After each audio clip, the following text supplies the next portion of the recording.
Thank you and welcome all again to my class. গত পর্বে আমরা জ্যামিতির কিছু প্রাথমিক বিষয় নিয়ে আলোচনা করেছি। বিন্দু, রেখা, তল, ঘনবস্তু, বিভিন্ন রকমের কোণ, বিভিন্ন রকমের ত্রিভুজ, বিভিন্ন রকমের চতুর্ভুজ, এই সমস্ত বিষয় নিয়ে। এবং বলেছিলাম যে যারা দর্জি, রাজমিস্ত্রি, ইঞ্জিনিয়ার, কাঠমিস্ত্রি, তারা কিন্তু জ্যামিতিক বিষয় সম্পর্কে স্বচ্ছ ধারণা রাখে। তার মানে এই না যে ট্রাপিজিয়াম কাকে বলে, কাইট কাকে বলে বা রম্বস কাকে বলে দর্জিকে গিয়ে তুমি জিজ্ঞাসা করবে আর সে সুন্দর করে সংজ্ঞাটা বলে দেবে, তা নাও হতে পারে। কিন্তু জ্যামিতির প্রাথমিক বিষয় নিয়ে যে প্র্যাকটিক্যাল ধারণা, সেই প্র্যাকটিক্যাল ধারণা তাদের মধ্যে স্বচ্ছ রয়েছে বলেই তারা তাদের কাজ নিখুঁতভাবে করতে পারছে। তো জ্যামিতির গোড়ার কথা নিয়ে আলোচনা শুরু করেছিলাম। আজকে আমরা যে বিষয়গুলি আলোচনা করব সেগুলি হলো, প্রথমে সুষম বহুভুজ। আমরা ত্রিভুজ এবং চতুর্ভুজ নিয়ে আলোচনা করেছি। তার থেকেও বেশি ভুজ, বেশি বাহু দিয়ে আবদ্ধ সমতলিক চিত্র যদি হয়, পঞ্চভুজ হতে পারে, ষড়ভুজ হতে পারে, সপ্তভুজ হতে পারে, আরও বেশি সংখ্যায় হতে পারে। তো এই বহুভুজের মধ্যে সুষম বহুভুজ নিয়ে আমরা আলোচনা করব এবং পরে বৃত্ত সম্পর্কে, বৃত্ত কাকে বলে, বৃত্তের বিভিন্ন অংশ নিয়ে আলোচনা করব এবং শেষে পরিসীমা এবং ক্ষেত্রফল। এই পরিসীমা এবং ক্ষেত্রফল আসলে কি, কিভাবে অতি সহজে পরিসীমা এবং ক্ষেত্রফল নির্ণয় করা যায়, সেই সমস্ত বিষয় নিয়ে আমরা ধীরে ধীরে আলোচনা করব। তো আজকের প্রথমে আলোচ্য বিষয় হচ্ছে সুষম বহুভুজ।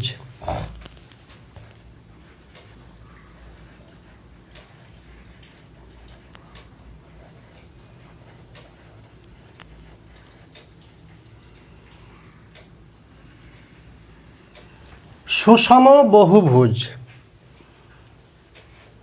সু বলতে ভালো, সম বলতে সমান। ভালোভাবে সমান।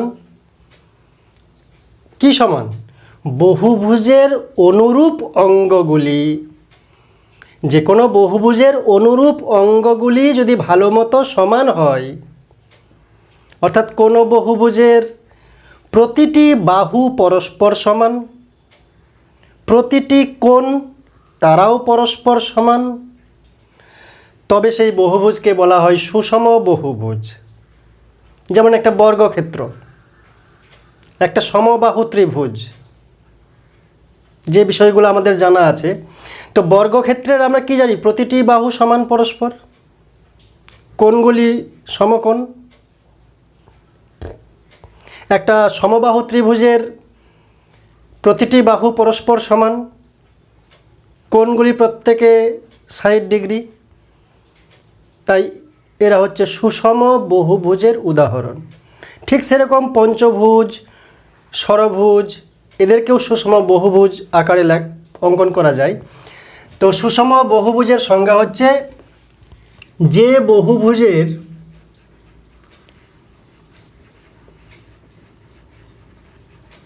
প্রতিটি বাহু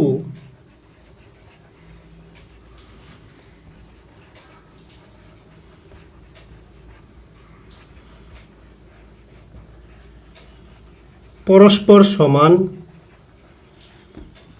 এবং প্রতিটি কোণ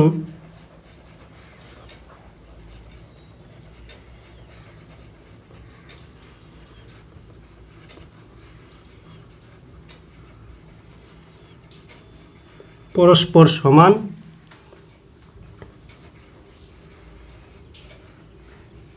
তাকে সুষম বহুভুজ বলে। সুষম বহুভুজ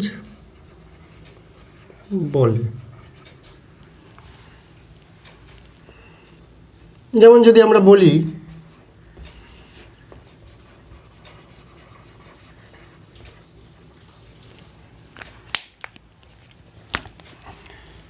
এই একটা ত্রিভুজ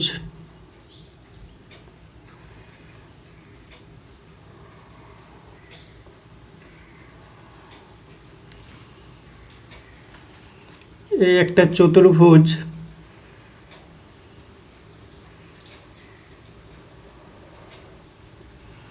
বা একটা পঞ্চভুজ কিংবা ষড়ভুজ,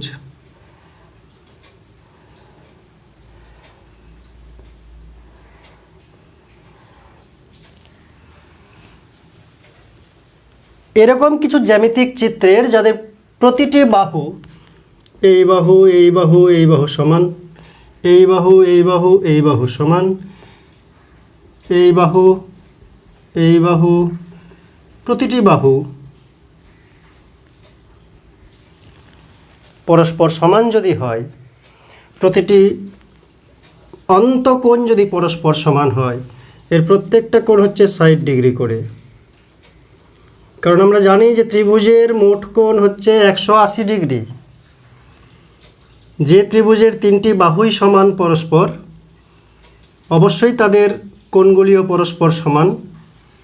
তাহলে 180 ডিগ্রি কোণ সমান তিনটি ভাগে ভাগ হলে 60 ডিগ্রি করে পাবে। তাই সমবাহু ত্রিভুজের প্রতিটি কোণ 60 ডিগ্রি। চতুর্ভুজের চারটি অন্তঃকোণের মান হচ্ছে 360 ডিগ্রি। চারটি অন্তঃকোণের মান কত? 360 ডিগ্রি। প্রতিটি কোণ যদি সমান হয় তাহলে 90 ডিগ্রি 90 ডিগ্রি করে হবে বর্গক্ষেত্রের বেলায়।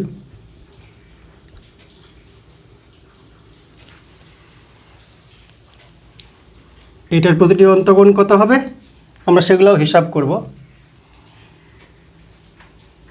প্রতিটি অন্তঃকোণ হবে 120 ডিগ্রি। কেন সেটাও আলোচনা করব আমরা। তো প্রথমে সুষম বহুভুজের কিছু সূত্র, জরুরি ফর্মুলা। কি জরুরি ফর্মুলা? এই সমস্ত বহুভুজ, ত্রিভুজ, চতুর্ভুজ, ষড়ভুজ, পঞ্চভুজ ইত্যাদি, এই সমস্ত বহুভুজের প্রতিটি বাহু পরস্পর সমান, প্রতিটি কোণ পরস্পর সমান বলে প্রত্যেককে, এটা একটা সুষম বহুভুজের উদাহরণ, এটা একটা সুষম বহুভুজ, এটা একটা সুষম বহুভুজ। সুষম বহুভুজের প্রথম সূত্র হচ্ছে, এই যে ভিতরের কোণটা আছে তাকে বলে অন্তঃকোণ। যে কোনো বাহুকে যদি আমরা বর্ধিত করি, বাড়িয়ে দিই, তাহলে বাইরে যে কোণটা উৎপন্ন হলো তাকে বলা হয় বহিঃকোণ। কী কোণ বলে? বহিঃকোণ বা বহিস্থ কোণ। আর ভিতরের কোণটাকে কি বলে? অন্তঃকোণ বা অন্তঃস্থ কোণ।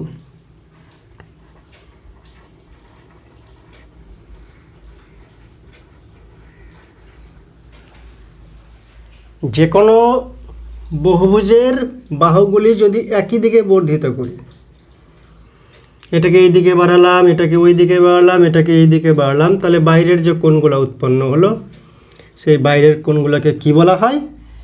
বাহিরের কোণ মানে বহিস্থ কোণ। অন্তরের কোণ, ভিতরের কোণ মানে অন্তঃস্থ কোণ বা অন্তঃকোণ। এটার বেলাতেও যদি আমি এই বাহুটাকে বর্ধিত করি, এই সরল রেখাটাকে বর্ধিত করলাম, তাহলে বাইরে যেটা কোণ উৎপন্ন হলো তাকে কি বলা হয়? বহিস্থ কোণ বা বহিঃকোণ। এটাকেও যদি যে কোনো একটা বাহুকে যদি বর্ধিত করি, সরল রেখা বরাবর যদি বর্ধিত করি এই সরল রেখাটাকে, বাইরের কোণটাকে কি বলা হয়? বহিস্থ কোণ অথবা বহিঃকোণ। আর ভিতরেরটাকে বলা হয় অন্তঃকোণ।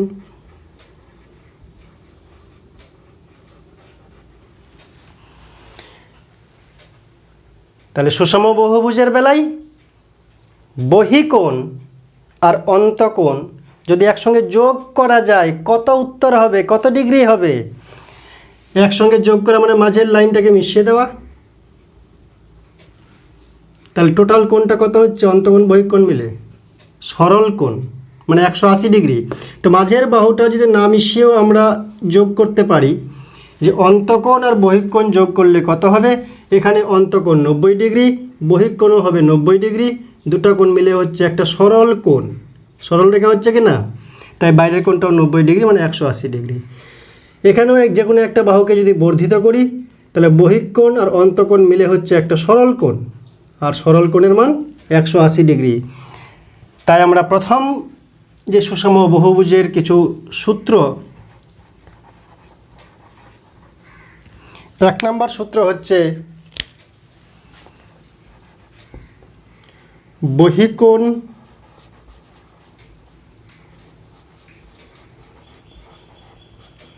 যোগ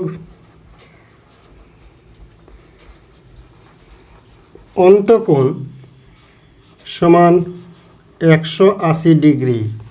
সব সময় অলওয়েজ বহুভুজের বা আমরা সুষম বহুভুজ নিয়ে আলোচনা করেছি, সেই সুষম বহুভুজের বেলাতেও বলতে পারি যে বহিঃকোণ আর অন্তঃকোণ যোগ করলে একটি সরল কোণ হয়, মানে 180 ডিগ্রি হয়। তাই বহিঃকোণ যোগ অন্তঃকোণ যোগ করলে 180 ডিগ্রি হবে। 2 নম্বর ফর্মুলা, এখানে আমরা দেখতে পাচ্ছি যে অন্তঃকোণের মান হচ্ছে 60 ডিগ্রি, তাহলে বাইরের কোণটা কত? দুটা কোণ মিলে হচ্ছে 180, ভিতরেরটা যদি 60 হয় বাইরেরটা নিঃসন্দেহে 180 থেকে 60 বাদ দিলে মানে 120 ডিগ্রি, তাই তো?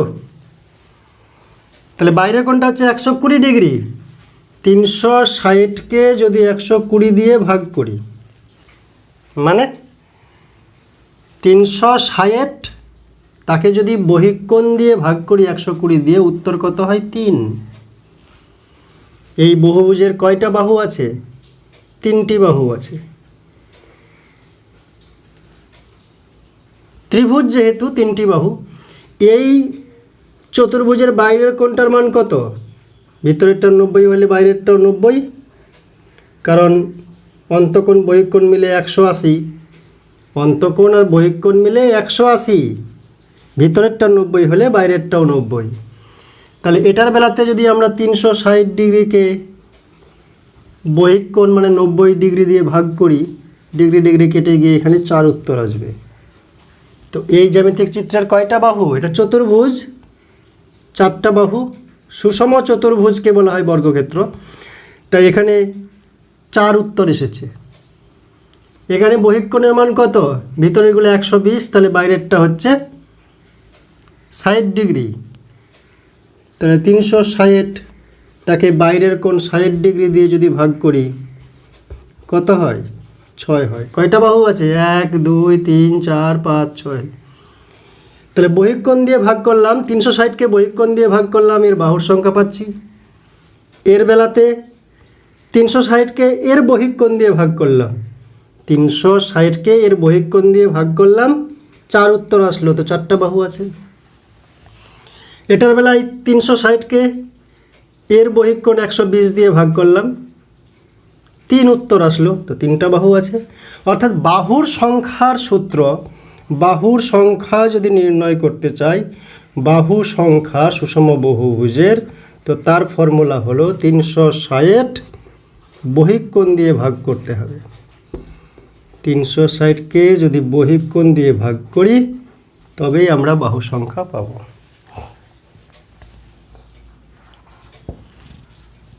3 নাম্বার আমরা বিবেচনা করব কর্ণ সংখ্যা।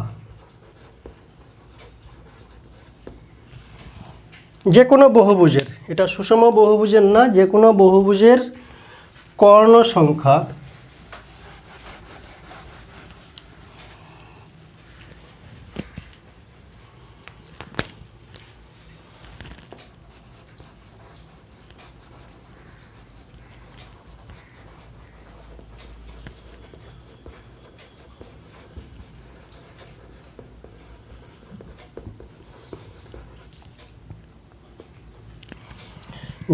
যে কোনো বহুভুজের কর্ণ সংখ্যা সমান কি সংখ্যা? কর্ণ সংখ্যা। কর্ণ আবার কি? কর্ণ বলতে বোঝায় বহুভুজের বিপরীত কোণ যোগ করলে যে সরলরেখা পাওয়া যায়, বহুভুজের বিপরীত শীর্ষবিন্দু যোগ করলে যে সরলরেখা পাওয়া যায়। যেমন যদি বলি এটার বেলায় কর্ণ, সেটা সুষম বহুভুজ। আমি যদি সুষম না নিয়ে বিষম বহুভুজ নিই,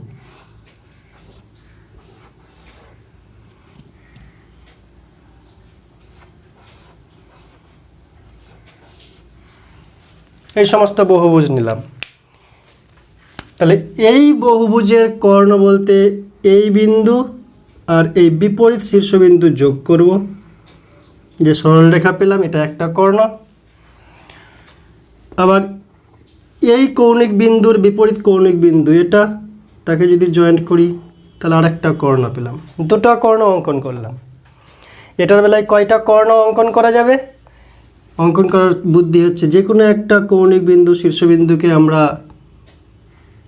সিলেক্ট করলাম, তার সঙ্গে পরের কৌণিক বিন্দুর যোগ করার দরকার নেই, সরলরেখা অঙ্কিত আছে বাহু হিসাবে, তার পরের কৌণিক বিন্দুকে জয়েন্ট করব, তাহলে একটা কর্ণ পেলাম। এটারই সঙ্গে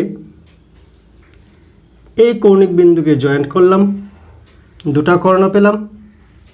এই কৌণিক বিন্দুকে জয়েন্ট করার এর সঙ্গে প্রয়োজন নেই, জয়েন্ট করাই আছে, তো জয়েন্ট করা আছে এটা, তাই এটা একটা বাহু হিসাবে রয়েছে।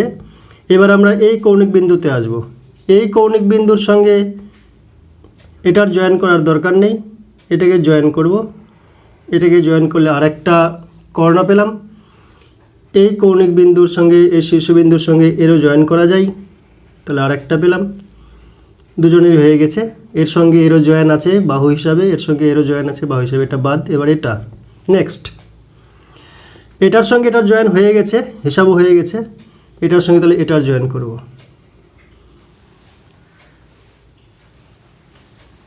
এবার এটার সঙ্গে দুটো জয়েন হয়ে গেছে, তার মানে কয়টা আমরা কর্ণ পাচ্ছি?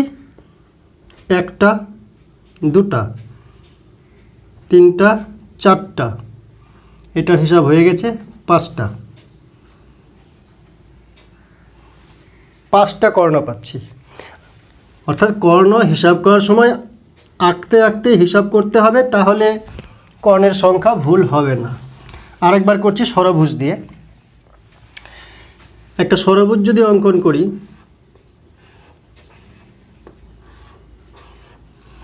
এর কর্ণ অঙ্কন করব। কীভাবে অঙ্কন করব? একটা বিন্দুকে চয়েস করব, এর সঙ্গে জয়েন আছে, তাহলে এটাকে জয়েন করলাম 1, কাউন্টিংটা কন্টিনিউ করব। এটা 2, এটা 3, এর গল্প শেষ। তিনটা হলো। এবার এটার সঙ্গে এটা জয়েন করা যাবে না, বাহু হিসাবে আছেই জয়েন। 3 হয়েছিল, 4, 5, 6, বিপরীত কৌণিক বিন্দু জয়েন হয়ে গেল, 6টা হলো। এবার এটার সঙ্গে এটার জয়েন হয়ে গেছে, কাউন্টিং হয়ে গেছে বাদ, তাহলে এটার 6 হয়েছিল, 7, 8, এটাও হয়ে গেল কমপ্লিট। এবার এটা 8টা হয়েছে, এটার সঙ্গে এটা জয়েন হয়ে গেছে, কাউন্টিং হয়ে গেছে, এটার সঙ্গে এটা জয়েন হয়ে গেছে, হিসাব কমপ্লিট হয়ে গেছে, বাকি আছে এটা, তাহলে 8 হয়েছিল, এটা একটা 9টা, তাহলে এখানে 9টা কর্ণ আছে। এখানে কয়টা কর্ণ? 2টা কর্ণ আছে। তো কোন বহুভুজের কর্ণ কয়টা তার একটা হিসাব হয়। ত্রিভুজের কর্ণ কয়টা বলো তো? ত্রিভুজের কর্ণ কয়টা? ত্রিভুজের কোনো কর্ণ নেই, কারণ বিপরীত কৌণিক বিন্দুগুলা পরস্পর আগে থেকেই যুক্ত আছে এবং বাহু হিসাবে তারা কাজ করছে। এখানে বিপরীত কৌণিক বিন্দু নেই জয়েন করার জন্য, তাই ত্রিভুজের আসলে কোনো কর্ণ নেই, তিনটেই বাহু। তাহলে ত্রিভুজের কর্ণ নেই। বাহু যদি n হয়, n থেকে 3 বিয়োগ করে দাও, যেহেতু ত্রিভুজের কর্ণ নেই। আর n গুণ করে 2 দিয়ে ভাগ করো, মানে বাহুর সংখ্যায় ত্রিভুজের বেলায় n এর মান 3 3 বসবে, চতুর্ভুজের বেলায় n এর জায়গাতে 4 4 বসবে, ষড়ভুজের বেলায় n এর জায়গাতে 6 6 বসবে। যতগুলা বাহু, যে বহুভুজের কর্ণ সংখ্যা হিসাব করব তার বাহু সংখ্যাটা 2 জায়গাতে বসাতে হবে, এই অঙ্কটা করতে হবে। যেটা উত্তর আসবে সেটা হবে কর্ণ সংখ্যা। যদি আমরা যাচাই করি, চেক করি, এটা চতুর্ভুজ, তাহলে n এর জায়গায় যদি 4 বসাই, এখানেও n এর জায়গায় যদি 4 বসাই, এর হিসাব করছি, তাহলে উত্তর কত হচ্ছে? 2 4 কাটাকাটি যাবে, 2 2 4, আর 4 থেকে 1 3 বিয়োগ মানে হচ্ছে 1, তখন উত্তর হচ্ছে 2। কয়টা কর্ণ আছে? 2টা। এর বেলায় যদি হিসাব করি, আমরা চেক করি, তাহলে কি করব, n ইন্টু n মাইনাস 3/2, সূত্রটা হচ্ছে n into n minus 3/2, n এর জায়গায় 6, n মাইনাস 3, n এর জায়গায় বুঝবে এখানেও 6/2, 2 আর 6 কাটাকাটি করলে হচ্ছে 3, আর 6 থেকে 3 বাদ দিলে আরেকবার 3, 3 আর 3 গুণ করলে হয় 9, তো 9টা হয়েছে। ঠিক সেরকম পঞ্চভুজের বেলাতে যদি আমরা হিসাব করি, তাহলে কত হবে, পঞ্চভুজের কর্ণ, পঞ্চভুজের কর্ণ, তাহলে n এর মান 5, n ইন্টু n মাইনাস 3/2,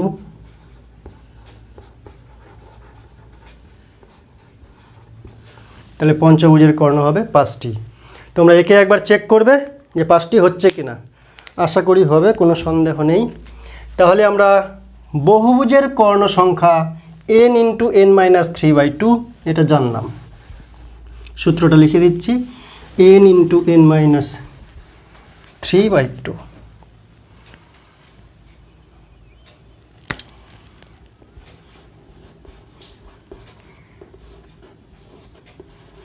এটা হলো বহুভুজের কর্ণ সংখ্যা। এই যে বললাম আমরা যে এর ভিতরের কোণটা, অন্তঃস্থ কোণটা হচ্ছে 90 ডিগ্রি, এর অন্তঃকোণটা 120 ডিগ্রি।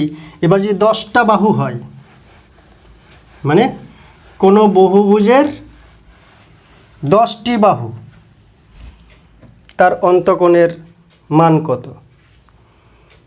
খুব সহজ বিষয়গুলো একটু যদি ভাবা যায়, যে আমরা চতুর্ভুজের কথাই বিবেচনা করি, যে এটা চতুর্ভুজ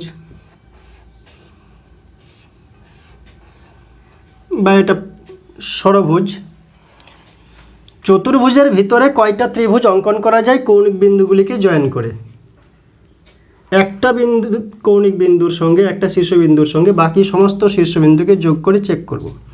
এটার সঙ্গে এটার যোগ করা যাবে না, এটার সঙ্গে এটা যোগ করা যাবে, এটার সঙ্গে এটা যোগ হয়ে গেছে। তাহলে ভিতরের সমস্ত কোণগুলাকে, অন্তঃকোণ, এটা একটা অন্তঃকোণ ছিল, এটা একটা অন্তঃকোণ ছিল, এটা একটা অন্তঃকোণ, এটা একটা অন্তঃকোণ, সমস্ত অন্তঃকোণগুলো যোগ করার জন্য আমরা কী করলাম, ত্রিভুজে রূপান্তর করলাম। তাহলে যে অন্তঃকোণগুলো আগে দাগ মেরেছি, এবার এই দুটা কোণ, এই কোণ, এই দুটা কোণ, এই দুটা কোণ যোগ করা, আর আগের কোণগুলো একই ব্যাপার, ভিতরের কোণগুলাই আছে। কিন্তু তাতে আমার কী হয়েছে, এদিকে একটা ত্রিভুজ তৈরি হয়েছে, এদিকে একটা ত্রিভুজ তৈরি হয়েছে। আমরা জানি ত্রিভুজের মোট অন্তঃকোণ হচ্ছে 180 ডিগ্রি। তাহলে এই ত্রিভুজের এই কোণটা, এই কোণটা, এই কোণটা মিলে 180। এদিকে আরেকটা ত্রিভুজ আছে, তার তাহলে এই কোণ, এই কোণ আর এই কোণ মিলে এদিকেও হবে 180। তাহলে চতুর্ভুজের সমস্ত কোণগুলো হিসাব করলে কত হবে, 180 আর 180 মিলে 360 ডিগ্রি। অর্থাৎ ত্রিভুজ অঙ্কন করতে হবে। আমরা এখানে দেখতে পাচ্ছি যে চতুর্ভুজ ছিল, 4টা বাহু ছিল বাউন্ডারিতে, আর ত্রিভুজ যখন অঙ্কন করলাম কয়টা ত্রিভুজ তৈরি হলো, 2টা ত্রিভুজ তৈরি হলো। এইভাবে দাগ মেরে আরও ত্রিভুজ তৈরি করে লাভ নেই। ত্রিভুজ তৈরি করার নিয়ম হলো যে একটা শীর্ষবিন্দুর সঙ্গে আনটাচ শীর্ষবিন্দু যারা, তাদেরকে যোগ করতে হবে। তাহলে কতগুলো ত্রিভুজ তৈরি হচ্ছে, ভিতরের কোণগুলোকে ত্রিভুজে রূপান্তর করব এবং ত্রিভুজের 3টি কোণের সমষ্টি 180 ডিগ্রি বিবেচনা করে। এটা শীর্ষবিন্দু মনে করে সিলেক্ট করলাম। কর্ণ হিসাব করব না, ত্রিভুজ অঙ্কন করব। কতগুলো ত্রিভুজ অঙ্কন হচ্ছে, একটা ত্রিভুজ, ভিতরের কোণগুলাই ভাগ করছি, 2টা ত্রিভুজ, 3টা ত্রিভুজ, এদিকে একটা 4টা ত্রিভুজ, 1 2 3 4, 4টা ত্রিভুজ অঙ্কন হলো। তো 4টা ত্রিভুজ যদি অঙ্কন হয়, তাহলে মোট কোণ কত, এটাতে 180, এটাতে 180, এটাতে 180, এটাতে 180। আমরা দেখতে পাচ্ছি এর বাহু কতগুলো ছিল, 1 2 3 4 5 6। ষড়ভুজ 6টি বাহু বিশিষ্ট বহুভুজ ছিল। তো 6টি বাহু বিশিষ্ট বহুভুজ ছিল। ত্রিভুজ আঁকালাম, ভিতরে কটা হলো, ত্রিভুজ 4টা হলো, মানে 2টা কম। যতগুলা বাহু ছিল তার 2টা কমে ত্রিভুজে রূপান্তর হয়। যে কোনো বহুভুজের ভিতরে যদি আমরা একটা শীর্ষবিন্দুর সঙ্গে আনটাচ শীর্ষবিন্দুগুলোকে জয়েন করি, কতগুলা ত্রিভুজ উৎপন্ন হবে? যতগুলা বাহু ছিল বাউন্ডারিতে তার 2টা কম এতগুলা ত্রিভুজ তৈরি হবে। তাহলে কোণ ভিতরে কোণগুলা কত হবে? এক একটা ত্রিভুজে 2 সমকোণ থাকে, তাহলে 2 সমকোণ 2 × 90, এতগুলা মোট কোণ উৎপন্ন হবে। মোট কোণের মান যদি মনে করি 10 বাহু বিশিষ্ট বহুভুজ আছে, তাহলে 10 - 2 এতগুলা ত্রিভুজ তৈরি হবে। এক একটা ত্রিভুজ মানে 2 সমকোণ, অর্থাৎ বহুভুজের ভিতরে অন্তস্থ মোট কোণ হচ্ছে এত ডিগ্রি। বাহুর সংখ্যা থেকে 2 বিয়োগ করো, তাহলে অতগুলা ত্রিভুজ হবে। এক একটা ত্রিভুজের অন্তকোণ 2 সমকোণ, তাই 2 সমকোণ দিয়ে গুণ করব। অর্থাৎ আমরা যদি 10 আর 6 না ধরি, n ধরে করি যে n সংখ্যক বাহু বিশিষ্ট বহুভুজ, n সংখ্যার বাহু বিশিষ্ট বহুভুজ। তো ভিতরের কোণ কত? ডাইরেক্ট চিন্তা করা একটু কঠিন, তাই ত্রিভুজে রূপান্তর করব। ভিতরের কোণগুলোকে ঠিক মতন রেখে ত্রিভুজে রূপান্তর করব। তাহলে n সংখ্যক বাহু বিশিষ্ট বহুভুজের অন্তকোণ, যে কোনো বহুভুজের মোট অন্তকোণ,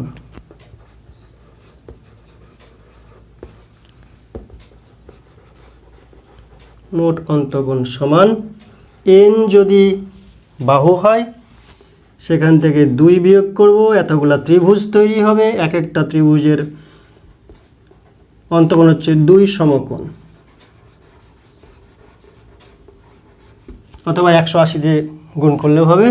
তাহলে এটাকে বলা যায় n - 2 × 180 ডিগ্রি মোট অন্তকোণের মান। তাহলে ত্রিভুজের 180, চতুর্ভুজের কত হবে? চতুর্ভুজের অন্তকোণ n - 2, চতুর্ভুজের 4 বসাবো, 4 - 2 × 180,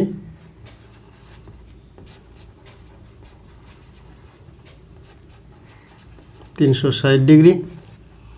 যদি বলি পঞ্চভুজ, 5 বাহু যদি হয় পঞ্চভুজ, 5 বাহু মানে পঞ্চভুজ, তাহলে কি হবে? 5 থেকে 2 বিয়োগ এতগুলা ত্রিভুজ বানানো যাবে ভিতরের অন্তকোণগুলো দিয়ে, × 180, তাহলে 3 × 180, তাহলে পঞ্চভুজের অন্তকোণের মান 540 ডিগ্রি। ষড়ভুজ, এর অন্তকোণ কত হবে? ষড়ভুজ মানে 6টা বাহু, ভিতরের কোণগুলা যদি ত্রিভুজে রূপান্তর করি তাহলে 2টা বাদ দিয়ে এতগুলা ত্রিভুজ হবে। যতগুলা বাহু 2টা কমের ত্রিভুজ হয়, তাহলে 6টা বাহু 2টা কমিয়ে দিলাম, এতগুলো ত্রিভুজ হবে। এক একটা ত্রিভুজ মানে হচ্ছে 180 ডিগ্রি করে ভিতরে, তাহলে হচ্ছে গিয়ে 4 × 180 = 8×4 = 72, 720 ডিগ্রি। তাহলে বহুভুজের যে কোনো বহুভুজের কর্ণ সংখ্যা n × n - 3/2, যে কোনো বহুভুজের মোট অন্তকোণ n - 2 × 2 সমকোণ। সুষম বহুভুজের বহিঃকোণ আর অন্তকোণ যোগ করলে 180, অন্য বহুভুজেরও হবে। কিন্তু বাহুর সংখ্যা বিচার করতে গেলে শুধু সুষম বহুভুজের এই বাহু সংখ্যা বার করা যায় এই ফর্মুলা দিয়ে, 360 ডিগ্রি বাই বহিঃকোণ। তো সুষম বহুভুজ সম্পর্কে আমরা এইটুকু জানলাম। এবার একটা ছোট্ট অঙ্ক করব সুষম বহুভুজের। যেমন একটা সুষম বহুভুজের বাহু সংখ্যা দেওয়া থাকলে আমরা অন্তকোণ বহিঃকোণ নির্ণয় করতে পারি। আবার সুষম বহুভুজের অন্তকোণ বা বহিঃকোণের যে কোনো একটার মান দেওয়া থাকলে তার বাহু সংখ্যা আমরা নির্ণয় করতে পারি। যেমন একটা অঙ্ক যদি আমি করি যে কোনো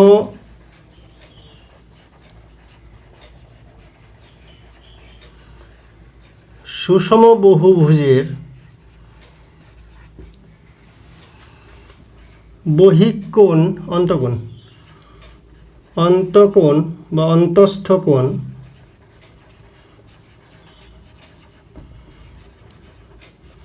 বহিক কোণের 5 গুণ।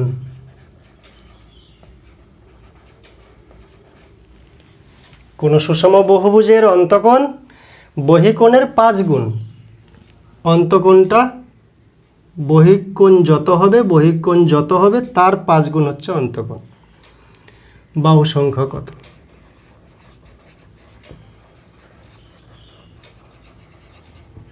আমাদের যদি সেই ফর্মুলাগুলো জানা থাকে, যে বাহুর সংখ্যা বার করতে গেলে আমরা জানি ফর্মুলা কি, 360 ডিগ্রি বাই বহিকোণ। 360 ডিগ্রি বাই বহিকোণ মানে বহিকোণ জানতে হবে, তাহলেই বাহু সংখ্যা পাবো। তো আমরা এই অঙ্কের বেলায় বহিকোণ কত, বহিকোণ যত হবে তার 5 গুণ করলে অন্তকোণ পাবো। ধরি বহিকোণের মান একটা ধরে নিলাম, যে বহিকোণ x ডিগ্রি, তাহলে অন্তকোণ কত হবে, বহিকোণ যত ধরেছি আমি তো জানি না, তাই ধরে নিলাম x ডিগ্রি।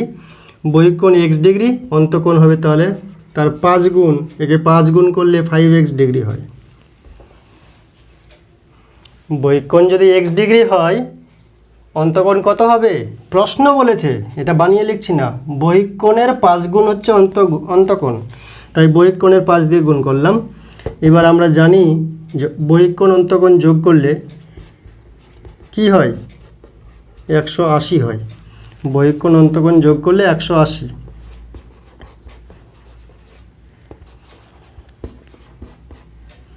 তাহলে এটা কত হচ্ছে, 180কে 6 দিয়ে ভাগ করলাম,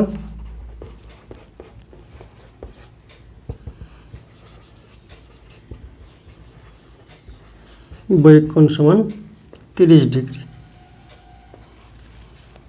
বহিকোণ x সমান হচ্ছে 30 ডিগ্রি। তাহলে বহিকোণের মান বার হলো 30 ডিগ্রি। আমরা এটা সমীকরণের আকারে লিখেছি, তাই এখানে একক না লিখলেও চলবে, ডিগ্রি না দিলেও চলবে। এবার অতএব বাহু সংখ্যা সমান 360 ডিগ্রি বাই বহিকোণ।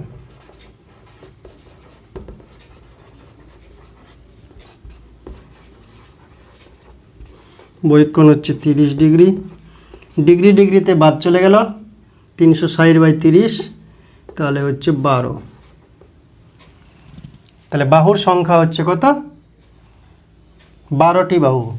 অর্থাৎ যে সুষম বহুভুজের বহিকোণের 5 গুণ হচ্ছে অন্তকোণ, সেই সুষম বহুভুজের কতগুলা বাহু আছে, 12টি বাহু আছে। আবার যদি উল্টা করে বলতো যে 12টি বাহু আছে যে সুষম বহুভুজের, তার অন্তকোণের মান কত? তা বাহুর সংখ্যা 12 দেওয়া আছে, তাহলে অন্তকোণ কত আমরা বার করব। যদি এটা জায়গা চেঞ্জ করি, বহিকোণ সমান 360 বাই বাহুর সংখ্যা মানে 360 বাই 12, সেখান থেকে বহিকোণের মান পেয়ে যাব আমরা 30 ডিগ্রি। অতএব অন্তকোণ 180 থেকে বিয়োগ করব, তাহলে হয়ে যাবে 150 ডিগ্রি। অর্থাৎ এটার সাহায্যে ওটার সাহায্যে এটা আমরা বার করতে পারি।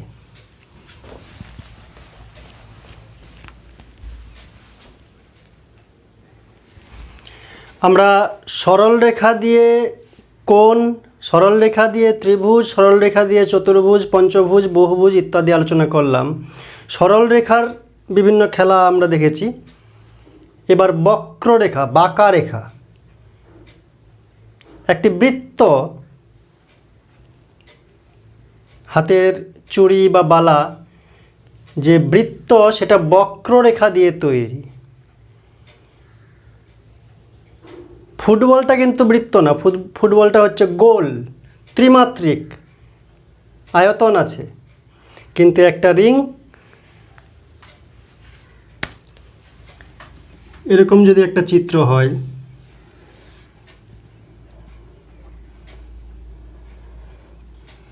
বৃত্ত হাত দিয়ে অঙ্কন করা একটু কঠিন, যাই মোটামুটি একটা কিছু হয়েছে। তাহলে এই যে একটা বৃত্ত, এটাকে বৃত্ত বলা হয়। এর বিশেষত্ব কি, এটা একটা বক্ররেখা, কিন্তু বক্ররেখাটা খুব ভদ্র।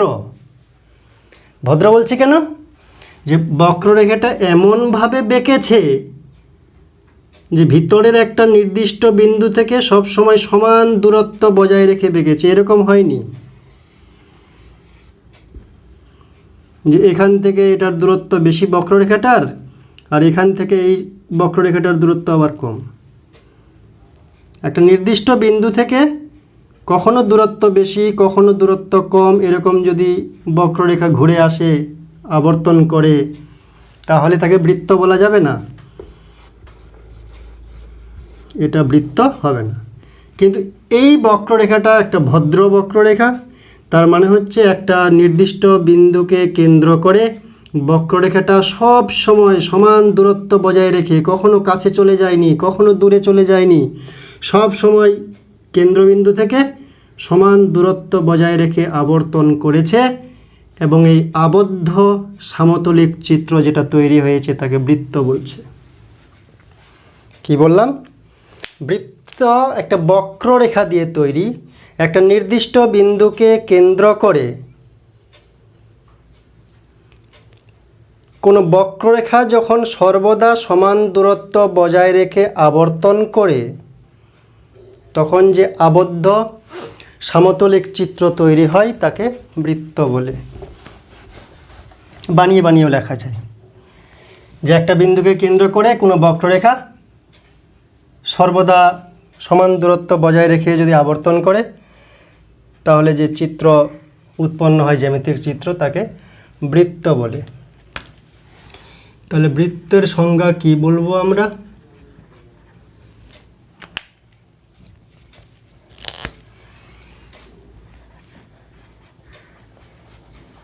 একটি নির্দিষ্ট বিন্দুকে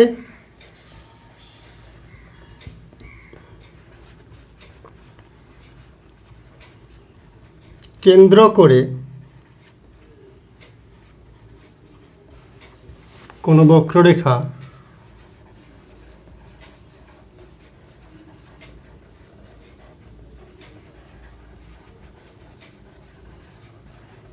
সর্বদা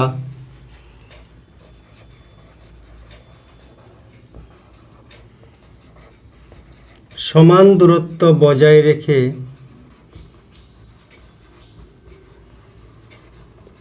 আবর্তন করলে বা আবর্তিত হলে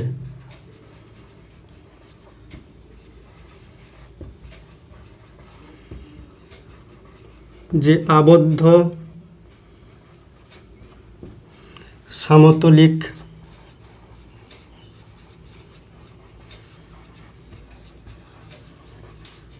চিত্র তৈরি হয়, চিত্র উৎপন্ন করে বা তৈরি হয়, একই ভাষা,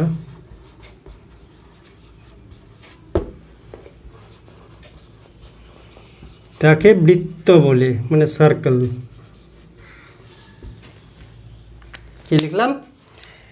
একটা নির্দিষ্ট বিন্দুকে কেন্দ্র করে, একে কেন্দ্র করে কোনো বক্ররেখা, এই যে বক্ররেখাটা বেঁকে গেছে, সরল রেখা নয়, সব সময় সমান দূরত্ব বজায় রেখে আবর্তন করলে, সব সময় এখানেও যা দূরত্ব, এখানেও সমান দূরত্ব, এখানেও সমান দূরত্ব, বক্ররেখাটা যে যাচ্ছে এখান থেকে সমান দূরত্ব হচ্ছে কি না সেটা চেক করে করে করে করে সমান দূরত্ব বজায় রেখে রেখে রেখে রেখে পূর্ণ আবর্তন করলো, তাহলে যে চিত্র উৎপন্ন হলো সমতলিক চিত্র, তাকে কি বলা হয়? বৃত্ত। বৃত্তের মূল কিছু অংশ আমরা জানব। যেমন এই বিন্দুটাকে বলা হয়, কি বলা হয়? কেন্দ্রবিন্দু। সাধারণত ও বা সি অক্ষর দিয়ে চিহ্নিত করি আমরা। কি বলা হয়? কেন্দ্র, সেন্টার। এবার যদি বলে কেন্দ্র কাকে বলে, তো কি উত্তর দেওয়া যাবে নিজের বুদ্ধি দিয়ে? যে বক্রাকার রেখা বা বক্ররেখা যে নির্দিষ্ট বিন্দু থেকে সর্বদা সমান দূরত্ব বজায় রেখে আবর্তন করলে বৃত্ত উৎপন্ন হয়, সেই নির্দিষ্ট বিন্দুটাকে কেন্দ্র বলে। কি বললাম? যে নির্দিষ্ট বিন্দু থেকে সর্বদা সমান দূরত্ব বজায় রেখে বক্ররেখা আবর্তন করলে বৃত্ত তৈরি হবে, যে বিন্দু থেকে সমান দূরত্ব বজায় রাখবে সেই নির্দিষ্ট বিন্দুটাকে কেন্দ্র বলা হয়। একটা বৃত্তের একটাই কেন্দ্র থাকে, কেন্দ্রটাকে এখানে না একে যদি এখানে আঁকাই তাহলে কিন্তু এটা কেন্দ্র না, কারণ এইদিকে কম দূরত্ব আছে, এই বক্ররেখাটার বেশি দূরত্ব আছে। তাই কেন্দ্র হচ্ছে এমন একটি বক্ররেখা, বৃত্তের মাঝখানে অবস্থান করে এমন একটি বিন্দু, যে বিন্দু থেকে বক্ররেখার দূরত্ব সর্বদিকেই সব দিকেই সমান। তাহলে কেন্দ্র ও কাকে বলে ওটা লিখলাম না, চিনতে পারলেই হলো যথেষ্ট। এবার ব্যাসার্ধ।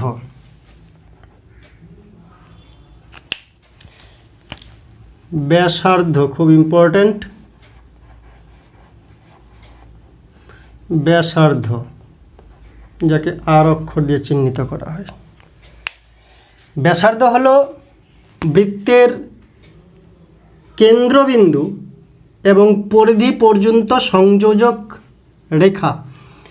এই যে কেন্দ্র আছে আর পরিধি বলতে চারদিকের বক্ররেখাটা, তো এই বিন্দু থেকে এই বাঁকা রেখা বক্ররেখার যে কোনো বিন্দুকে যোগ করি, যে কোনো বলতে এইটার সঙ্গে এই বিন্দুকে যোগ করি যত দূর হবে, এটার সঙ্গে এই বিন্দুকে যোগ করি তত দূর হবে, এটার সঙ্গে এই বিন্দুকে যোগ করি তত দূর হবে। এই দূরত্বকেই বলে ব্যাসার্ধের দূরত্ব, ব্যাসার্ধের মান। কেন্দ্রবিন্দু আর পরিধি পর্যন্ত সংযোজক যে সরল রেখা তাকে বলা হয় ব্যাসার্ধ।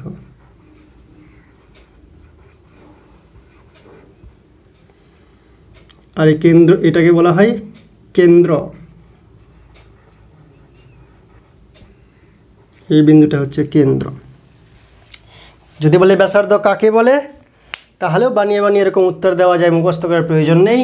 যে বৃত্তের কেন্দ্রবিন্দু এবং পরিধি পর্যন্ত সংযোগকারী রেখাকে বলা হয় ব্যাসার্ধ। অথবা বৃত্তের কেন্দ্র এবং পরিধি পর্যন্ত সংযোগকারী রেখাংশের দূরত্বকে বলা হয় ব্যাসার্ধ, বা কেন্দ্র থেকে পরিধি পর্যন্ত দূরত্বকে বলা হয় ব্যাসার্ধ। অ্যাকচুয়ালি রেখাটা হচ্ছে ব্যাসার্ধ, তার মানটা হচ্ছে ব্যাসার্ধের মান। আর ব্যাসার্ধের যদি ডবল করি, এখান থেকে যত দূরে আছে এখান থেকে এই পরিধি তত দূরে, টোটালটাকে যদি একটি সরল রেখা দিয়ে আমরা অঙ্কন করি তো ব্যাস পাবো। ব্যাসটাকে না হয় অন্যদিকে অঙ্কন করলাম, যে এখান থেকে কেন্দ্র দিয়ে এই দিকে আসলাম, এটাকে বলা হচ্ছে কি ব্যাস। ব্যাস অর্ধ, ব্যাসের অর্ধেক ব্যাসার্ধ। আর ব্যাস এদিকে ব্যাসার্ধ এদিকে ব্যাসার্ধ ডবল করে দিলাম, তো অর্ধটাকে ডবল করলে পুরোপুরি হয়ে যাবে, তাই এটা হচ্ছে ব্যাস।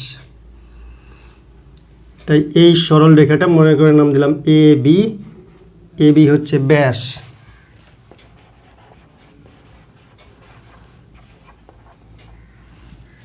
ব্যাস কাকে বলে? এমন একটা সরল রেখা ইস্পার থেকে উস্পারে যাবে কিন্তু কেন্দ্রবিন্দুকে স্পর্শ করে, সেই সরল রেখাকে ব্যাস বলে। অর্থাৎ ব্যাস হচ্ছে এমন একটি রেখাংশ যা কেন্দ্রবিন্দু দিয়ে যায় এবং যার দুই প্রান্ত পরিধির দুই বিন্দুকে স্পর্শ করে। ব্যাস এমন একটি রেখাংশ কেন্দ্রবিন্দু দিয়ে যায় আর তার দুই প্রান্ত পরিধির দুই বিন্দুকে স্পর্শ করে। অত ভেবে ভেবে বলার দরকার নাই, এপার থেকে ওপারে গেছে, কেন্দ্রবিন্দু টাচ করেছে, টোটাল যে মাঝামাঝি রেখা যেটা বৃত্তটাকে রুটিটাকে দুই টুকরা করতে পারে সমান সমান, সেই লাইনটাকে বলা হচ্ছে ব্যাস। ব্যাসার্ধের ডবল বা ব্যাস হচ্ছে,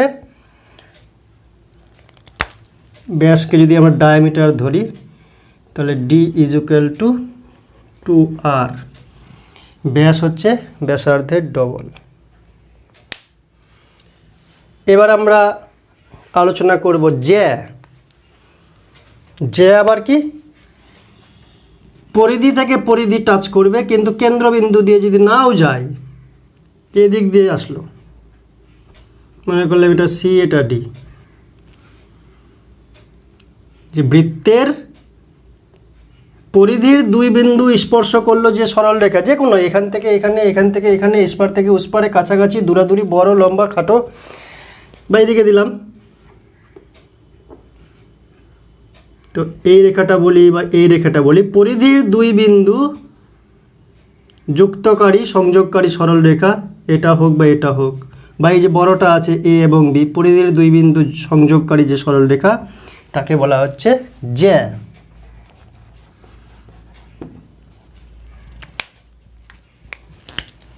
বৃত্তের পরিধির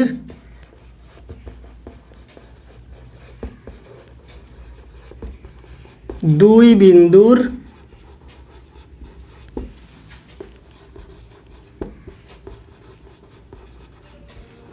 সংযোগকারী রেখা বা রেখাংশ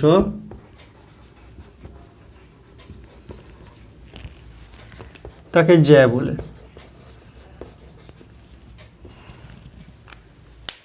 একটা নির্দিষ্ট বৃত্তের ব্যাসার্ধ নির্দিষ্ট, একটা নির্দিষ্ট বৃত্তের ব্যাসার্ধ কখনো বাড়ে না কখনো কমে না, একটা নির্দিষ্ট ব্যাসার্ধ যেদিকেই আঁকি না কেন। ব্যাস নির্দিষ্ট, কেন্দ্র নির্দিষ্ট, কিন্তু জ্যা ছোট বড় আঁকা যায়। এখানে পরিধির দুটো বিন্দু যোগ করলাম কাছাকাছি, তো যেটা হয়ে গেল ছোট, একটু দূরে দূরে জয়েন করলাম তো যেটা হয়েছে বড়, আর একেবারে ইস্পার থেকে উস্পার কেন্দ্রবিন্দু দিয়ে যোগ করেছি যাকে আমরা ব্যাস বলছি, এটাও একটা জ্যা, কারণ জ্যার যে সংজ্ঞা সেটা মেনেছে। পরিধির দুটো বিন্দু যোগ করতে হবে, তো পরিধির একটা বিন্দু এ, পরিধির আরেকটা বিন্দু বি যোগ করে দিয়েছি, তাই এটাও হচ্ছে জ্যা। আবার কেন্দ্রবিন্দু দিয়ে গেছে, তাই এর আরও একটা নাম আছে যাকে বলা হচ্ছে ব্যাস। তাই বৃহত্তম জ্যাকে ব্যাস বলা হয়, বা ব্যাস হলো বৃত্তের বৃহত্তম জ্যা।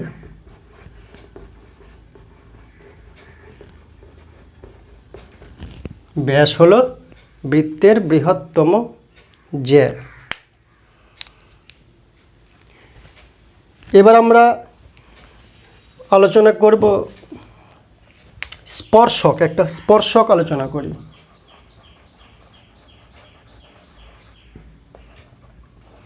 স্পর্শক টাচ করলো, জাস্ট বৃত্তটা বলছে টাচ মি, তাহলে কি করতে হবে? স্পর্শক হচ্ছে এমন একটা সরল রেখা, এমন একটা বহিস্থ সরল রেখা যা বৃত্তকে জাস্ট একটি বিন্দুতে স্পর্শ করবে। এটা বাইরে থেকে সরল রেখা, দূরে আঁকালাম, এটাকে স্পর্শক না, স্পর্শ করেনি। এটাকে স্পর্শক না, এটা স্পর্শক না, এটা তো ছেদক, ছেদ করে ভেদ করে চলে গেছে, এটা ছেদক। তাহলে স্পর্শক কোনটা? স্পর্শক হচ্ছে এমন একটি সরল রেখা যা বৃত্তের কোনো একটা নির্দিষ্ট বিন্দুতে জাস্ট স্পর্শ করবে এবং সেই বিন্দু থেকে কেন্দ্রবিন্দু যোগ করলে যে ব্যাসার্ধ পাবো তার সঙ্গে সবসময় 90 ডিগ্রি কোণ উৎপন্ন করবে। মানে স্পর্শক হলো এমন একটি বহিস্থ সরল রেখা যা বৃত্তের একটা নির্দিষ্ট বিন্দুতে স্পর্শ করে, একটা বিন্দুতে স্পর্শ করবে, জাস্ট টাচ মি, স্পর্শ করবে এবং ব্যাসার্ধের সঙ্গে 90 ডিগ্রি কোণে অবস্থান করবে। অর্থাৎ স্পর্শক হলো এমন একটি বহিস্থ রেখা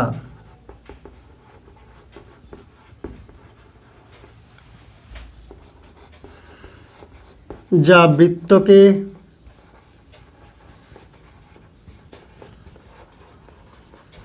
একটি বিন্দুতে স্পর্শ করে এবং ব্যাসার্ধের সঙ্গে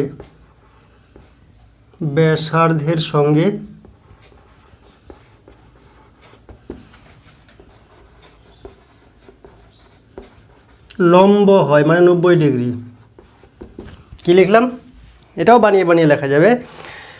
স্পর্শক হচ্ছে এমন একটা বাইরের রেখা, বাইরের একটা রেখা সেটা বৃত্তকে জাস্ট একটা বিন্দুতে টাচ করবে, ভিতরেও ঢুকে যাবে না অথবা ফাঁকাও থাকবে না, গ্যাপও থাকবে না, জাস্ট একটা বিন্দুতে টাচ করবে এমনভাবে যে ওই বিন্দু থেকে যদি আমরা ব্যাসার্ধ অঙ্কন করি তাহলে ব্যাসার্ধের সঙ্গে স্পর্শক 90 ডিগ্রি কোণ বা সমকোণ হবে, মানে লম্ব হবে, লম্ব বলা হয়। এমন একটি বহিস্থ রেখা যা বৃত্তকে একটি বিন্দুতে স্পর্শ করে এবং ব্যাসার্ধের সঙ্গে লম্ব হয়। তাহলে এই বৃত্তের কেন্দ্র, ব্যাসার্ধ, ব্যাস, জ্যা, স্পর্শক, ছেদক এগুলো নিয়ে আলোচনা করলাম। আরও কয়েকটা বিষয় আমরা বৃত্ত সম্পর্কে জানব।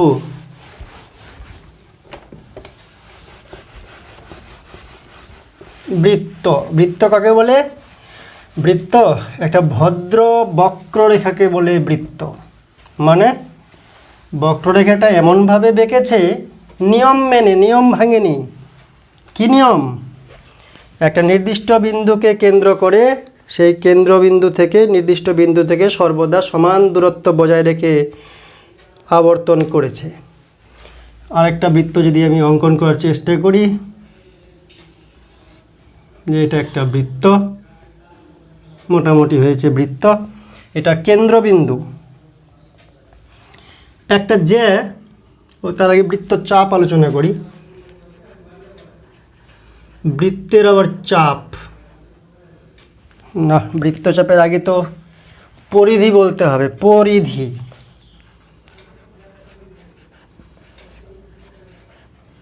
পরিধি, সার্কামফারেন্স। এই যে বৃত্ত, তার যে বক্ররেখাটা, বাইরের যে বাউন্ডারি, সেই বক্ররেখাটা কতটা লম্বা সেটা হচ্ছে পরিধির মান। এখান থেকে মনে করলাম সুতা বসালাম, সুতা বসিয়ে বসিয়ে বসিয়ে বসিয়ে বসিয়ে বসিয়ে এই পর্যন্ত এনে আবার জয়েন করলাম।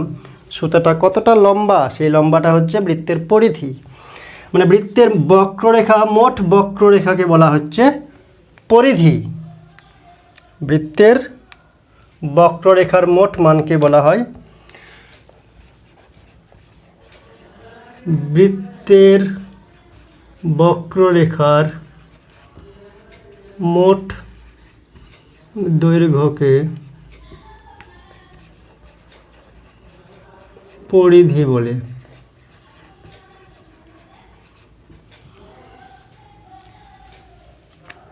বৃত্তচাপ কাকে বলে?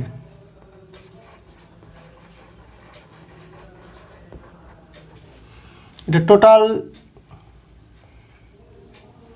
বক্ররেখাটা হচ্ছে পরিধি।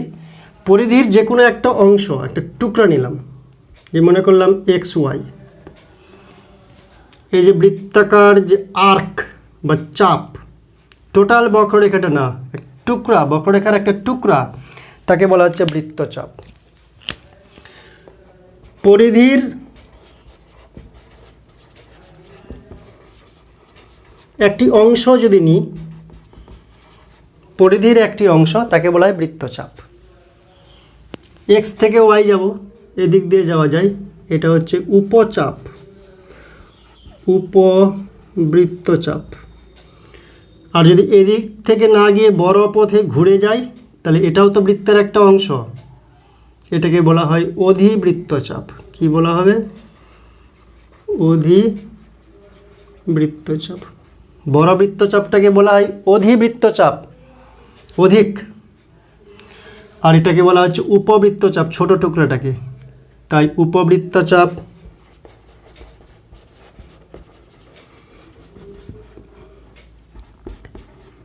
এক্স ওয়াই, বৃত্তচাপের চিহ্ন দিলাম। আর অধিবৃত্তচাপ এক্স, এই দিক দিয়ে যাবো তো এখানে একটা চিহ্ন দিই রাস্তাটা বোঝানোর জন্য, মাঝখানে ভায়া মিডিয়া, তাহলে এক্স পি ওয়াই দিলাম। অধিবৃত্তচাপ। তাহলে বৃত্তচাপ বলতে একটা বাঁকা লাইন, পরিধির একটা টুকরা মাত্র। এরপরে আমরা জানবো বৃত্তাংশ, বৃত্তের অংশ। একটা মেরিগোল্ড বিস্কিট, বৃত্তাকার, একটু ভেঙে বাচ্চাকে দিয়ে দিলাম। বাচ্চাকে ভেঙে দিও না, গোটাই দিও। তো সেই মেরি বিস্কিটের একটা ভাঙা টুকরা, তাকে বলা হচ্ছে বৃত্তাংশ। মনে করলাম, এটা ভুলে গেলাম, যে এইটুকুন ভেঙে দিয়ে দিলাম বা অর্ধেকটাই দিলাম। এই টুকরাটা, এইটাকে কি বলা হবে? বৃত্তাংশ। এটাকে কি বলা হয়? বৃত্তাংশ। যে কোনো একটা বিস্কিটকে যদি ভাঙি, তাহলে মিনিমাম তো দুটা টুকরা হবে। এই বৃত্তাংশকে বলা হয় উপবৃত্তাংশ, আর বেশিরভাগ বড় অংশটাকে বলা হয় অধিবৃত্তাংশ। তাহলে বৃত্তাংশ কী দিয়ে তৈরি? বৃত্তাংশ তৈরি হচ্ছে একটা জ্যা দিয়ে এবং একটা বৃত্তচাপ দিয়ে। এই বৃত্তাংশ তৈরি এ বি জ্যা আর এ এক্স বি বৃত্তচাপ দিয়ে।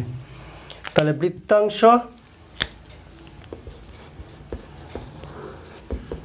বৃত্তের একটি জ্যা এবং বৃত্তের একটি জ্যা এবং বৃত্তচাপ দ্বারা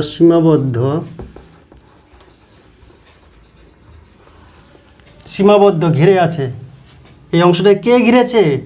এই বাঁকা লাইনটা, বৃত্তচাপটা এবং এই সরল রেখাটা, জ্যাটা। তাহলে জ্যা আর বৃত্তচাপ মিলে যে ক্ষেত্রটাকে ঘিরে রেখেছে, বৃত্তের একটি জ্যা এবং বৃত্তচাপ দ্বারা সীমাবদ্ধ ক্ষেত্রকে বৃত্তাংশ বলে। বড়টাকে বলে অধিবৃত্তাংশ, ছোটটাকে বলা হয় উপবৃত্তাংশ। ছোট অংশটাকে কি বলা হয়? উপবৃত্তাংশ, বড়টাকে বলে অধিবৃত্তাংশ। অর্থাৎ এটা হচ্ছে উপবৃত্তাংশ, ওটা হচ্ছে অধিবৃত্তাংশ। ছোট অংশকে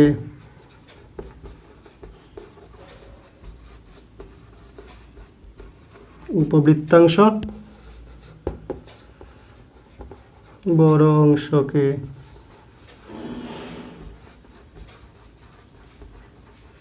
অধিবৃত্তাংশ বলে।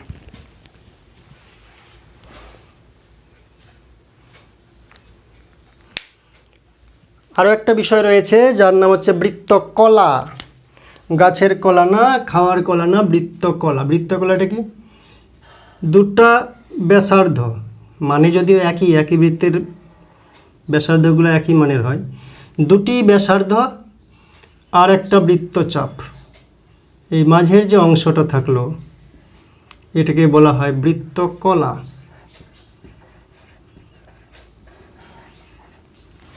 কি বলা হয়? বৃত্তকলা।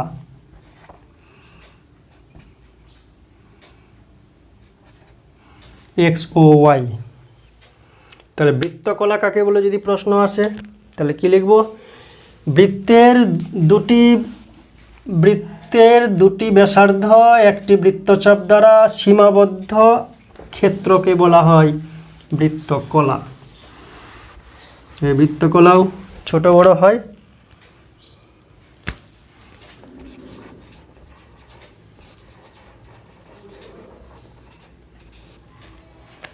বৃত্তকলা বৃত্তের দুটি ব্যাসার্ধ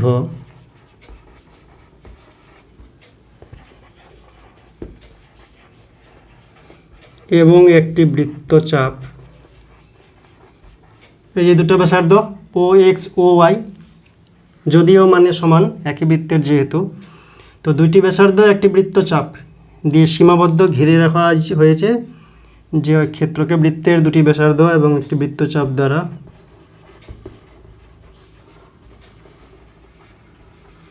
সীমাবদ্ধ ক্ষেত্রকে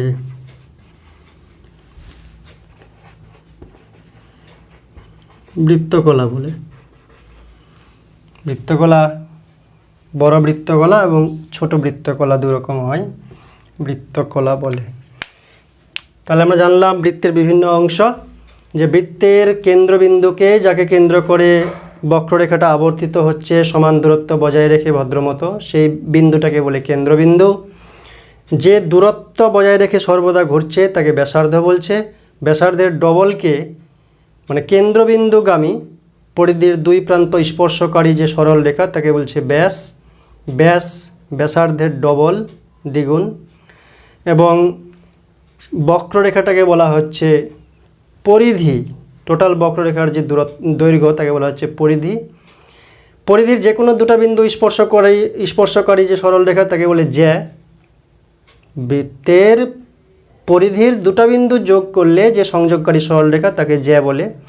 ব্যাসও একটি জ্যা, বৃহত্তম জ্যা।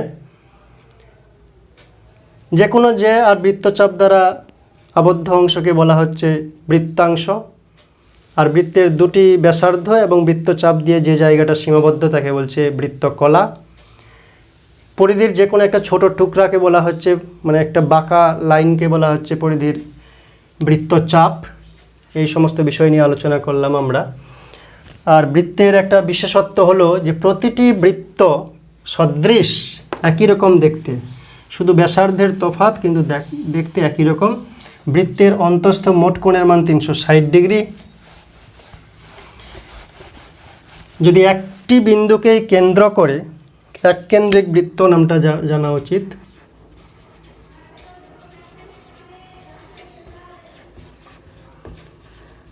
এককেন্দ্রিক বৃত্ত, এই বিন্দু কেন্দ্র করে একটা বৃত্ত আবর্তিত হলো,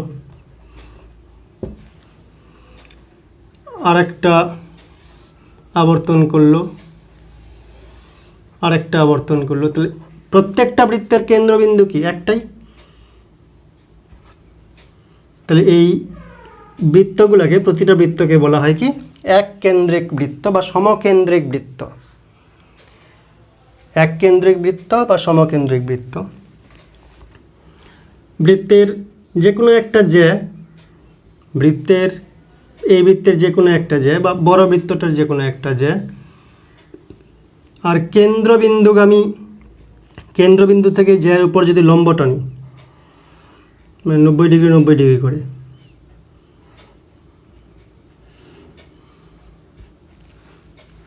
জ্যার উপর যদি লম্ব টানি কেন্দ্র থেকে, যে কোনো জ্যার উপর যদি লম্ব টানি কেন্দ্র থেকে, তাহলে যেটাকে সমান দুটুকরা করে।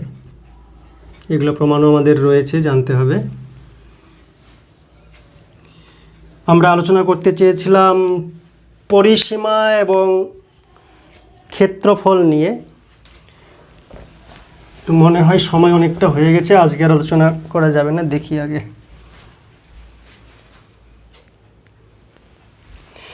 এক ঘন্টার উপর হয়ে গেছে, জাস্ট 5-7 মিনিট দুটো কথা বলবো। পরিসীমা এবং ক্ষেত্রফল নিয়ে সংক্ষিপ্ত ধারণা দেওয়ার চেষ্টা করব। যে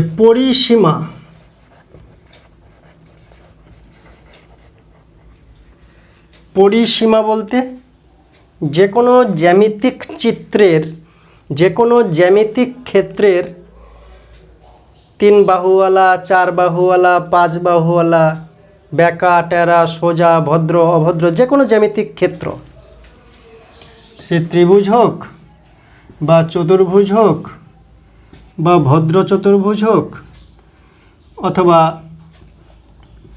এরকম হোক অথবা এরকম হোক, এদের পরিসীমা কত? পরিসীমা বলতে বাউন্ডারিটা কত লম্বা, বাইরের সীমারেখাটা কত লম্বা, বাইরের যে বাউন্ডারির পথ, সেই পথে হাঁটলে কতটা লম্বা পথ হাঁটা হবে,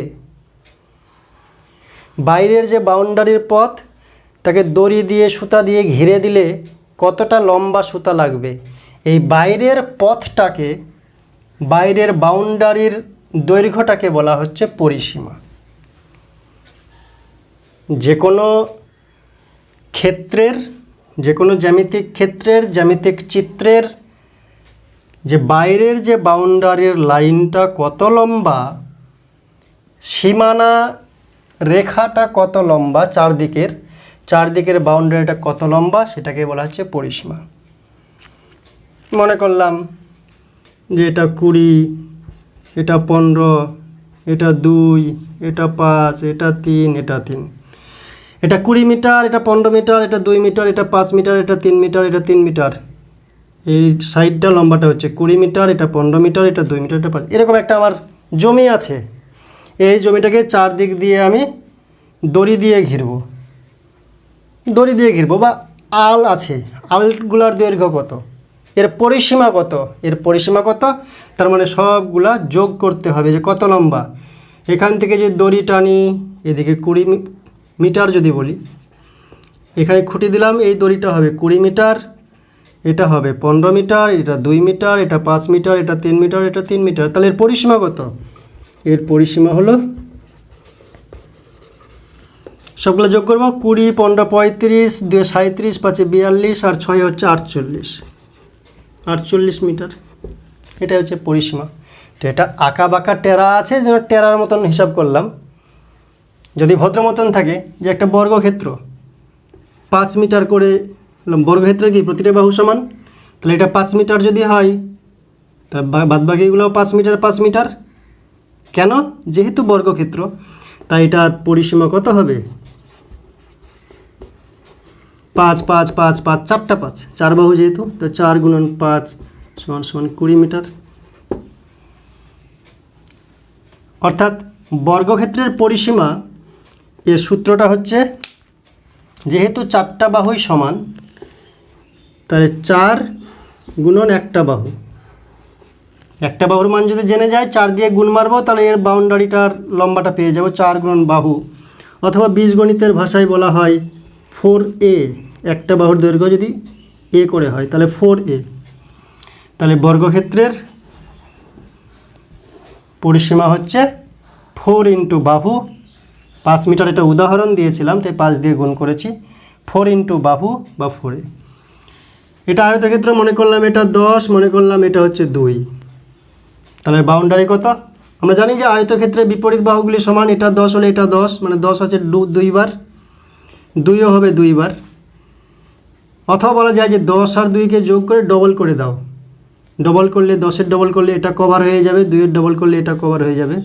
বা 10 আছে 2 বার, 2 আছে 2 বার, তাহলে এটার পরিসীমা কত হবে? 10, 2 12, 10 22, 2 24, অর্থাৎ 10 আর 2কে যোগ করে ডবল করে দাও, তাও হবে, মানে 2। দৈর্ঘ্যটাকে যদি a ধরি, প্রস্থকে যদি b ধরি, তাহলে a প্লাস b। 2 ইন্টু দৈর্ঘ্য প্লাস প্রস্থ, দৈর্ঘ্য আর প্রস্থকে যোগ করে ডবল মেরে দাও, তাহলে ওই সাইডটাও কভার হবে। দৈর্ঘ্য প্রস্থ যোগ করলাম, তো এটা হলো আর এটা হলো, ডবল করে দিলাম, তো এই দুটাও কভার পেলো, 4টা বাহুই হয়ে গেল। তাই 2 ইন্টু a প্লাস b হচ্ছে আয়তক্ষেত্রের পরিসীমার সূত্র। যদি ত্রিভুজ হয়, মনে করলাম এটা 5, এটা 7, এটা মনে করলাম 3 হবে না, এটা 6 মনে করলাম, নাহলে দেখতে খারাপ লাগে। তাহলে 5 7 12 আর 6 18। এবার যদি সমবাহু ত্রিভুজ হয়, প্রত্যেকটা বাহু সমান, এটা মনে করলাম 10, তাহলে কী হবে? 3 10 30, পরিসীমা কত হবে? 30। তাই পরিসীমা বলতে চারদিকের সীমানা, পরিসীমা বলতে বাউন্ডারি লাইনটা কত লম্বা, পরিসীমা বলতে জ্যামিতিক চিত্রের বা জ্যামিতিক ক্ষেত্রের বাইরের সীমারেখা চারদিকে মিলে কতটা লম্বা হবে। হতে পারে টেরা বেঁকা, একটা স্টার চিহ্ন হতে পারে, যে মনে করলাম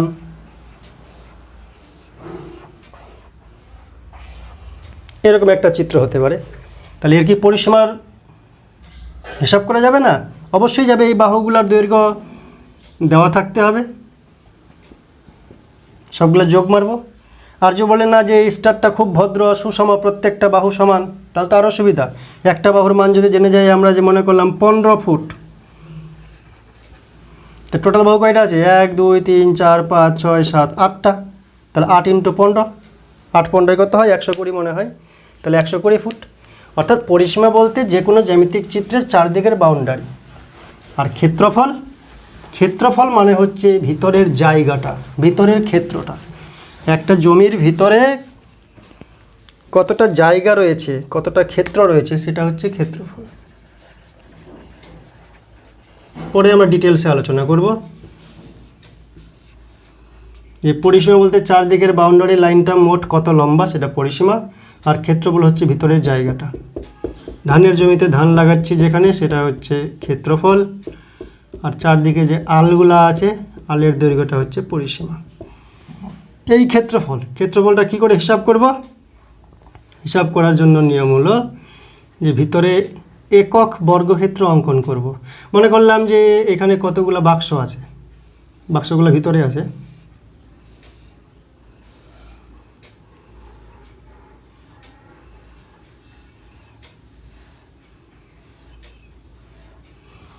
এখানে কতগুলো ভিতরে বাক্স আছে। যদি গজুয়া হয়, বোকা হয়, তাহলে প্রত্যেকটা বাক্স হিসাব করবে। আর যদি একটু চালাক হয়, মাথায় বুদ্ধি থাকে তোমাদের মতন, তাহলে কি হিসাব করবে? এই বরাবর আছে 1 2 3 4 5 6 7 8, এইদিকে 8টা আছে। এই বরাবর আছে 1 2 3 4 5 6, 6টা আছে। তাহলে টোটাল বাক্স হবে 8 6 48। সবগুলো হিসাব করার দরকার নাই। এই দিকে বাক্স আছে কয়টা? 8টা। এইদিকে বাক্স আছে 6টা। যেহেতু বাক্সগুলো অনুরূপ, এটা হচ্ছে আয়তক্ষেত্র, তাই 8টা 8টা 8টা 8টা 8টা 8টা করে 6টা লাইন, 8 6 48টা, অর্থাৎ দৈর্ঘ্য আর প্রস্থ গুণ করলে ভিতরের হিসাবটা পাওয়া যায়, ভিতরের জায়গার হিসাব পাওয়া যায়।